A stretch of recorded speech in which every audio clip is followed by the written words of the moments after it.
अगर इनमें से ही एक ब्रांड का सैनिटरी नैपकिन आपके घर में पड़ा है तो ये वीडियो खास आपके लिए। वीडियो को एंड तक देखना।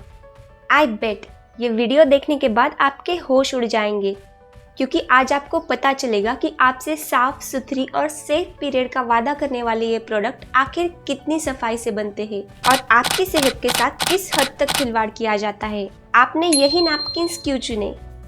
जाहिर सी बात है, एडवर्टीजमेंट। ये आपके नज़दीकी मेडिकल स्टोर से लेके डी-मार्ट तक हर जगह बड़ी आसानी से मिल जाते हैं। अगर आप न्यूज़ पढ़ते हो तो ये हेडलाइंस आपने ज़रूर पढ़ी होगी। टॉक्सिक लिंक नाम के एक एनजीओ ने रैप्ड इन सीक्रेसी नाम से एक रिसर्च पब्लिश किया, जिसमें इंडिया में सबसे ज़्यादा बिकने वाले 10 कंपनी के सैनिटरी नैपकिन को इंक्लूड किया गया, जिनमें 7 कंपनीज इनऑर्गेनिक थी और 3 कंपनीज सो कॉल्ड ऑर्गेनिक और सेफ प्रोडक्ट बनाती थी। इसके रिजल्ट्स तो हम आपके साथ शेयर करेंगे ही, पर उससे पहले जानते हैं सैनिटरी नैपकिन्स की ABCD। सालों पहले अपने मेंस्ट्रुअल फ्लो को सोखने के लिए महिलाएं साफ सुथरे कपड़े इस्तेमाल करती थी, पर साल 1880 में घायल सैनिकों का खून सोखने के लिए कॉटन के कुछ डिस्पोजेबल यूनिट्स बनाए गए। तभी कुछ महिलाओं को अंदाजा हुआ कि इस प्रोडक्ट को वो अपने पीरियड्स में यूज कर सकती है। साल 1880 में जॉनसन एंड जॉनसन ने पहली बार अमेरिका का पहला कमर्शियली अवेलेबल डिस्पोजेबल नैपकिन बनाया। उसके बाद साल 1956 में मैरी केनन नाम की एक लेडी ने सैनिटरी बेल्ट बनाया, जो कुछ ऐसा दिखता था, और उसका पेटेंट भी फाइल किया। उसके बाद साल 1980 में इस सैनिटरी पैड के नीचे वाले हिस्से में एक एडहेसिव टेप लगा दिया, जिसकी मदद से ये कपड़े पर टिका रहता था।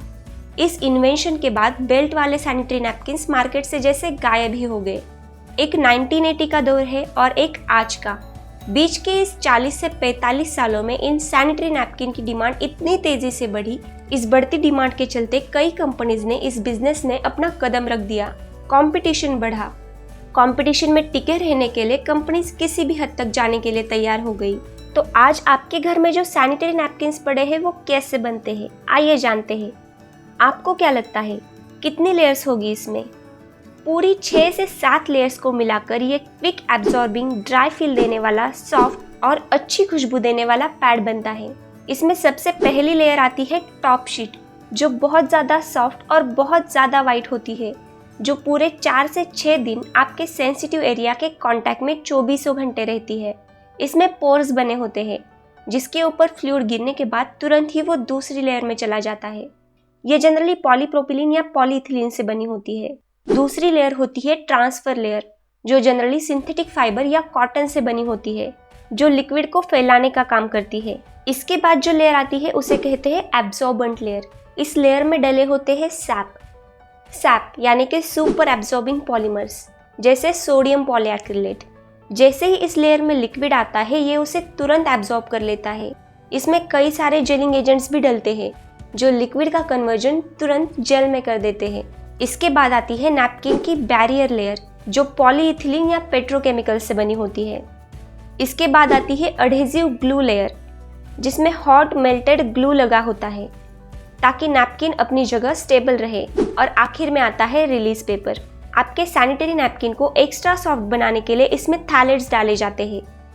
परफ्यूम को पूरे सैनिटरी नैपकिन पर इवनली फैलाने के लिए परफ्यूम को VOC यानी कि वोलाटाइल ऑर्गेनिक सॉल्वेंट में मिक्स किया जाता है और सैनिटरी नैपकिन पर डाला जाता है। ये सॉल्वेंट बिल्कुल पेट्रोल की तरह होते हैं, हवा के कांटेक्ट में आते ही इवेपोरेट हो जाते हैं, पर अपना जहरीलापन इस सैनिटरी नैपकिन में छोड़ जाते हैं। अगर आपको लगता है कि सैनिटरी पैड तो आप बाहर से यूज करते हैं, तो ये केमिकल आपके शरीर में कैसे जाएंगे? वजाइनल सरफेस के आसपास की स्किन काफ़ी पतली होती है, जिसमें म्यूकस मेम्ब्रेन भी प्रेजेंट होता है। ये आपके ट्रांसडर्मल रूट से यानी कि आपके स्किन सेल्स के बीच में से सीधा आपके खून में चले जाते हैं। इन्हें आपके खून में पहुंचने के लिए बस चंद मिनट ही काफ़ी होते हैं। थैलेट का सबसे बड़ा इफेक्ट होता है हमारी एंडोक्राइन यानी कि हार्मोन बैलेंस रखने वाली सिस्टम पर, जिसकी वजह से लड़कियों में early breast development, pregnancy related complications, irregular periods और फीटल डेवलपमेंट पर भी इसका काफ़ी असर होता है। वोलेटाइल ऑर्गेनिक कंपाउंड्स का सबसे ज़्यादा असर हमारे सेंट्रल नर्वस सिस्टम पर होता है। मेमोरी लॉस, किसी काम में मन न लगना, भूख कम होना, थका थका सा लगना, और यहाँ तक कि इन केमिकल्स की वजह से कैंसर भी हो सकता है। इन थैलेट्स की वजह से ब्लड प्रेशर रिलेटेड प्रॉब्लम्स और हार्ट डिसीज तक हो सकते हैं। अब आप कहेगी कि हम कौन सा इन्हें रोज़ यूज़ करते हैं, पर आप इन्हें अपनी पूरी ज़िंदगी में कम से कम 2000 दिन तक यूज़ करती है।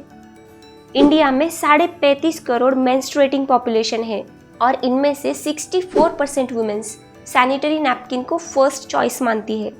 यानी कि हमारे देश में सालाना 1200 करोड़ से ज़्यादा सैनिटरी पैड्स बिकते हैं जो बायोडिग्रेडेबल नहीं होते। कम से कम 300 से 800 साल लगते हैं एक पैड को डिकम्पोज होने के लिए।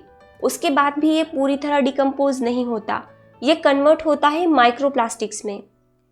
ये माइक्रोप्लास्टिक्स बाद में हमारी मिट्टी में, हमारे पानी में और यहाँ तक कि हवा में भी घुल मिल जाते हैं और हर साल हम इस कचरे में और 1200 करोड़ पैड्स एक्स्ट्रा ऐड करते हैं। सोचिए अगर ऐसा ही चलता रहा तो आगे चल के इस प्लैनेट का क्या होगा। तो हम एक ऐसा प्रोडक्ट यूज़ कर रहे हैं जो ना हमारी सेहत के लिए अच्छा है, ना ही हमारे प्लैनेट के लिए। अब जानते हैं कि टॉक्सिक लिंक के रिसर्च के रिजल्ट्स में आखिर क्या सामने आया। टॉक्सिक लिंक में Whisper ultra clean, Stayfree dry, Sofy antibacteria, 9 dry comfort, एवरयू अल्ट्रा, बेला फ्लोर जैसे इनऑर्गेनिक और यनुए लाइट फ्लो, पी सेफ और प्लस जैसे ऑर्गेनिक पैड्स अपने स्टडी के लिए शामिल किए। ये सभी पैड्स थैलेट्स और वोलेटाइल ऑर्गेनिक सॉल्वेंट के प्रेजेंस के लिए पॉजिटिव पाए गए। इनमें से ना कोई ऑर्गेनिक है ना कोई सेफ। तो अब क्या करें? इंडिया ने, एफडीए ने ऐसा कोई रूल नहीं बनाया जिसमें बताया जाए कि कौन से केमिकल सैनिटरी नैपकिन में यूज़ करने चाहिए और कौन से नहीं। इंग्रेडिएंट लिस्ट डिस्प्ले करना भी मैंडेटरी नहीं है। कल को आप भी अपना ब्रांड निकाल सकते हैं और अपने सैनिटरी नैपकिन में कुछ भी डाल के कस्टमर को बेच सकते हैं। इतना आसान होता है सबको बेवकूफ़ बनाना। जो लेडीज टैम्पॉन्स यूज़ करती है वो इससे भी ज़्यादा खतरनाक होते हैं। टैम्पॉन्स 24 घंटे आपके अंदर रहता है जिसकी वजह से इसके हार्मफुल केमिकल बड़ी आसानी से आपके शरीर में पहुंच जाते हैं। तो इसका सॉल्यूशन क्या है? Washable and reusable sanitary pads जो सालों पहले यूज़ किए जाते थे। इसका अल्टरनेटिव और कंफर्टेबल वर्जन ऑनलाइन आपको बड़ी आसानी से मिल जाएगा। कम से कम 70 से 80 रुपये में इसका एक यूनिट आपको मिल जाएगा। लेबल पे लिखा होता है कि आप इसे 2 से 3 साल तक यूज़ कर सकती है, पर मेरी मानो तो 1 साल बाद इसे चेंज कीजिए। इससे ना हमारी सेहत को नुकसान पहुंचता है ना ही हमारे नेचर को। इन ब्रांड्स ने ऐसा मार्केट कैंपेन चलाया है कि हर किसी को लगता है कि कपड़ा अनहाइजेनिक होता है या कपड़ा सही से एब्जॉर्ब नहीं कर पाता, जो कि झूठ है। बस आपको कुछ चीज़ों का ध्यान रखना है। इसे यूज़ करने के बाद डिटर्जेंट से वॉश करिए। इसे डिटर्जेंट से वॉश करने के बाद धूप में सुखाइए जिससे यह स्टेरिलाइज हो जाए। अगर आपके लिए इसे धूप में सुखाना पॉसिबल नहीं है तो आप इसे गर्म पानी से भी धो सकते हैं। साथ में डिसइंफेक्टेंट यूज़ करना मत भूलना। और सेकंड ऑप्शन है मेंस्ट्रुअल कप्स। इसके बारे में तो आपने सुना ही होगा। अगर आपको इसके बारे में डिटेल में जानना है तो इसके लिए कई सारी वीडियोस यूट्यूब पर अवेलेबल है, पर इसे खरीदते वक्त ध्यान दीजिए कि वो प्रोडक्ट एफडीए अप्रूव्ड हो और फूड ग्रेड सिलिकॉन से ही बना हो। अगर सेहत से जुड़ा ऐसा ही इन्फॉर्मेटिव कंटेंट देखना पसंद करते हो तो चैनल को सब्सक्राइब करके हमारे साथ जुड़ सकते हो। तब तक के लिए स्टे हेल्दी, स्टे हैप्पी।